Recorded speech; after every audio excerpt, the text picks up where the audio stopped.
1947 সালের 29 নভেম্বর জাতিসংঘের কাছ থেকে ইহুদিরা যখন ইসরায়েল ভূখণ্ডের স্বীকৃতি পায়, তখন থেকেই ইহুদি ও আরবদের দ্বন্দ্ব সূত্রপাত হয়। আরবরা এই স্বীকৃতি কোনোভাবেই মেনে নিতে পারছিলেন না, পারার কথাও নয়, কারণ তাদের ভূখণ্ড কেড়ে নিয়ে ইহুদিদের জন্য আলাদা রাষ্ট্র প্রতিষ্ঠা করা হচ্ছে। তারপর 1947 সাল থেকে 1949 সাল পর্যন্ত জায়নিস্ট বা ইহুদি রাষ্ট্রপন্থী সেনাবাহিনী ফিলিস্তিনি অধ্যুষিত শহর ও গ্রামে হামলা চালায়। এ সময় 500রও বেশি গ্রাম ধ্বংস হয়ে ইহুদিরা এবং 15,000 ফিলিস্তিনিকে হত্যা করা হয়।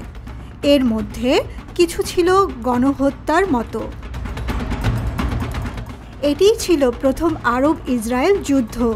ইসরায়েলিদের কাছ থেকে এটি ছিল স্বাধীনতা প্রতিষ্ঠার লড়াই এবং অন্যদিকে ফিলিস্তিনিদের কাছে এটি ছিল বিপর্যয়ের দিন।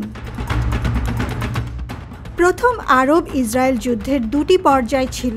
প্রথম পর্যায়ে ইহুদি এবং ফিলিস্তিনিদের মধ্যে সংঘাত হয় এবং দ্বিতীয় পর্যায়ে ইসরায়েলের বিরুদ্ধে যুদ্ধে নামে আরব লীগের অন্তর্ভুক্ত দেশগুলো। 1948 থেকে 1949 এই 2 বছরের আরব ইসরায়েল যুদ্ধের সময় 7.5 লাখ ফিলিস্তিনি উদ্বাস্তু হয়ে পড়ে। ইসরায়েল যখন রাষ্ট্র ঘোষণা করে, তখন মিশর, জর্ডান, সিরিয়া, লেবানন ও ইরাক থেকে আরব বাহিনী ফিলিস্তিনের দিকে অগ্রসর হয়। আরব সৈন্যরা আক্রমণ শুরু করে। কয়েক সপ্তাহের মধ্যে ইসরায়েলি বাহিনীকে তারা ঘিরে ফেলে। ইসরায়েলি বাহিনী তখন সম্ভাব্য পরাজয়ের মুখে। ঠিক তখনই 4 সপ্তাহ যুদ্ধবিরতির জন্য হস্তক্ষেপ করে জাতিসংঘ। এই যুদ্ধবিরতি প্রকৃতপক্ষে ইসরায়েলের পক্ষে গিয়েছিল, কিন্তু আরবদের মধ্যে সমন্বয় ছিল না। যুদ্ধবিরতির শর্ত লঙ্ঘন করে ইসরায়েল তৎকালীন চেকস্লোভাকিয়া থেকে ভারী অস্ত্রশস্ত্র আনে। এই 4 সপ্তাহের মধ্যে ইসরায়েল নিজেদের শক্তি বৃদ্ধি করে। এটি যুদ্ধের গতি প্রকৃতি বদলে দেয়।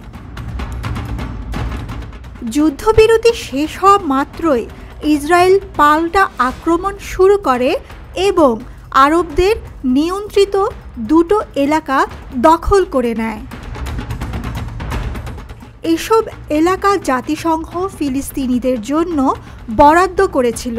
সেসব জায়গা থেকে প্রায় 70,000 ফিলিস্তিনি চলে যেতে বাধ্য হয়। অন্যদিকে ফিলিস্তিনিদের জন্য বরাদ্দ করা ভূমি একের পর এক দখল করে নেয় ইসরায়েল। বিমান হামলার মাধ্যমে মিশরের বাহিনীকে পিছু হটতে বাধ্য করে ইসরায়েল। আবার লেবানন, সৌদি আরব ও ইয়েমেন সহায়তার প্রতিশ্রুতি দিলেও সেটি তারা পূরণ করতে ব্যর্থ হয়েছিল। মিত্রদের সমর্থনে ইরাকি বাহিনী ইসরায়েলের কয়েকটি গ্রামে বোমা বর্ষণ করেছিল।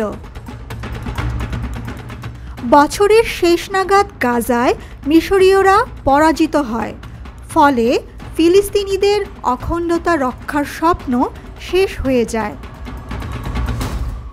নিজেদের অখণ্ডতা রক্ষার জন্য ব্রিটেনের দ্বারস্থ হয় মিশর। ফলে 1949 সালে মিশর এবং আরও কয়েকটি আরব দেশের সাথে ইসরায়েলের একাধিক চুক্তি স্বাক্ষরিত হয়। এর ফলে প্রথম আরব ইসরায়েল যুদ্ধ শেষ হয়। সে যুদ্ধে 7 লক্ষ ফিলিস্তিনি বাস্তুচ্যুত হয়।